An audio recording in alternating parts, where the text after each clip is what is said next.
Hello, I am Gwen Raimundi again, and this is the second video on that I'm creating on grief.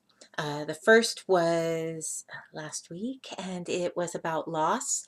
This week, I wanted to talk about um, the passage of time and grief, and and some of our cultural quote norms around what is allowed for a length of time for grief and the reality of what grief really is for us. Um, there's an essay that goes with this. If you're watching this on YouTube, the link to the essay is down below in the description.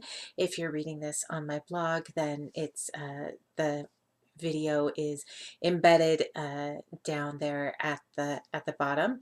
Or I'm sorry, the essay is above the video. You've already read the essay if you're watching this probably. And for those of you who are receive this link in my weekly or in my newsletter, you've read the essay also already. So, hello. So grief. So here's the thing.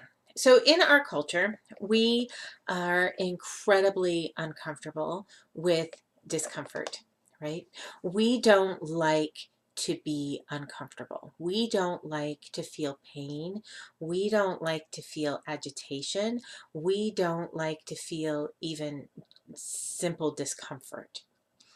And grief and the loss that's associated with grief creates a great amount of discomfort within us, both physically as a visceral experience and emotionally.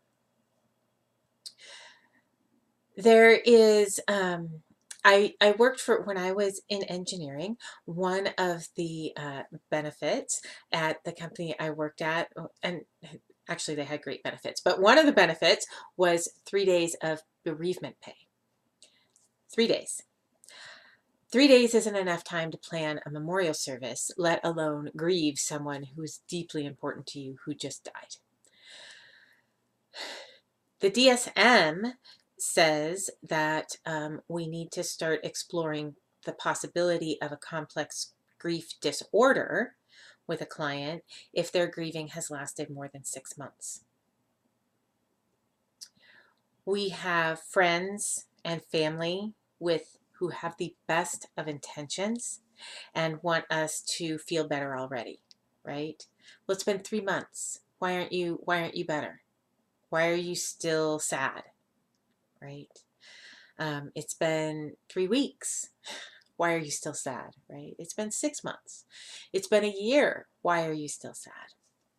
And here's what I have to say about all of that, is that while there is truth that if we're looking a year out from the death of our person and we are still in those deeply raw, and raw is the best word I have, raw feelings and emotions that we were in those first days and weeks and even couple months after our person died, we need to look at greater causes, right? We need to look at other things that may be contributing to the grief and why it has been so impactful.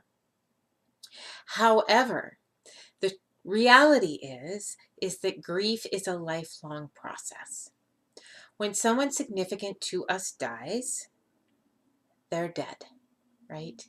And they're going to be dead for the rest of our lives.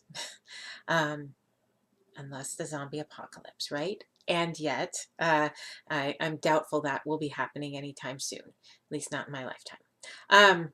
So our person is dead, which means they're gone, which means they've left this empty space in our lives, in our daily routines, in our hearts, in our beds, right?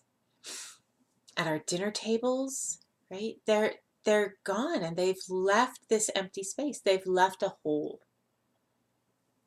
And that hole is never going to be able to be filled by someone else. Now, this isn't to say that when an intimate partner dies, that we don't eventually start dating and maybe even have a long-term relationship with another person. Of course, that can happen, right? And that new person isn't replacing the old person, right? They aren't replacing the person who died. It's a new relationship. It's a different relationship, right? There is a truth that no one is ever going to replace our parents when they die, regardless of what kind of relationship we had, right? Um, Attachment theory tells us how much we need our parents, right? And we need their approval and we need their love. And so even when we have a really not good relationship, when they die, we're then stuck, right? We're stuck with a relationship that wasn't great. And there's still opportunity to heal that relationship, but now it's a one-sided healing, right? Right? When people die in our lives, they're not going to show up at the holidays. We're not going to get to go visit them. Um, we won't get calls from them on our birthdays, right? All these things. And so that grief that is accompanied with that loss is lifelong. It does become less intense, right? It does become less raw. It does become less constant, right? And when the waves of grief do a deep dip or deep spike or whichever way, that the duration of that is shorter, usually, right? As time goes on, assuming that we have acknowledged and allowed and processed our grief, which is not stuffing it down, which is not shooting all over ourselves about how we should be over this by now, whatever the length of time is that's in our head. Assuming we're able to talk about our grief and receive support around it. That can be from friends, it can be from family, it can be from religious or religion or spirituality, it can be from your therapist, it can be from it can be wherever you get the support. That's not what matters. It's that you are receiving support and that you have a space to openly grieve and talk about your person who died, right? Which we tend to shun in our culture. We don't want to talk about the dead people because it might make us sad, right? And the truth is, we're already sad. We're already sad. So it's not going to make us any more sad talking about them. And in fact, it's actually going to help us be less sad, because then we can start to remember the good times, and we eventually will get to a place of gratitude for what we did have, right? This is not to say that we need to be thankful for the person dying, right? This is not to say we need to be thankful for not having them in our lives. That's not, I don't believe that at all. I don't believe in silver lining stuff. I don't believe that we should sit there and go, well, if my significant person never died, then I would have never done, XYZ, whatever that thing is, right? And it may be true. If this person hadn't died, we wouldn't have done that. But that's not helpful, right? We can still miss our person. We can make meaning of the death, of course. We can make meaning of trauma. We can make meaning of that. And that is different than trying to silver lining and sugarcoat what is a deeply painful and personal experience. So, bottom line is that grief is a lifelong process, and there are ways to process grief. There are ways to honor ourselves and our people who have died, the people we have lost. There are ways to do that that will help us process and move to that place of less rawness, less constant pain, more of a melancholy missing instead of that deep, desperate sadness that they're gone, right? So, I'm sharing all these thoughts and my experience and what I've learned being in grief counseling, because we need to shift our culture, and we need to shift the way we look at grief. We need to shift the way we look at a whole lot of things, and grief is definitely one of them. Grief is a universal experience. Every single one of us will experience grief because every single one of us is going to die, which means all the people we know are eventually going to die.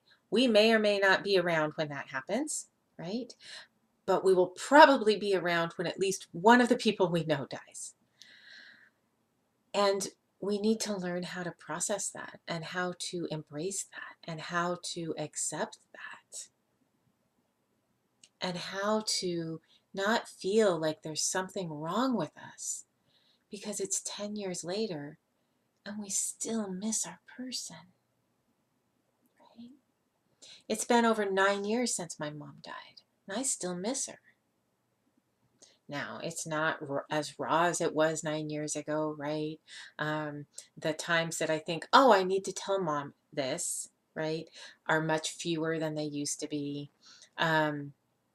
You know, but there's still times when I'm like, gosh, I wish I could call her right now and ask her about this. Or wish she was here to see her grandchildren do this. Or wish she was here for me, right? It's been 9 years. My guess is this is going to keep going until I die. That I'm going to wish she was here. And again, it's not those early raw stages where I couldn't even breathe, right? But I still miss her because she's still dead. Okay? And you're not alone in missing your people. And you're not alone in wishing and wanting things to be different and wanting them to still be here. Of course you do.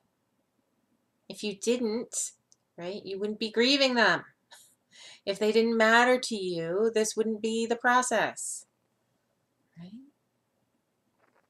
So that's all I'm going to say on that. There'll be one more video in this series, and I'll be talking about Worden's tasks of grief and triggers in the holidays, and kind of how to work through this upcoming time of year, as well as the anniversaries that will come for all of us when we experience the loss of someone important to us. All right, sending love, and I will see you again soon.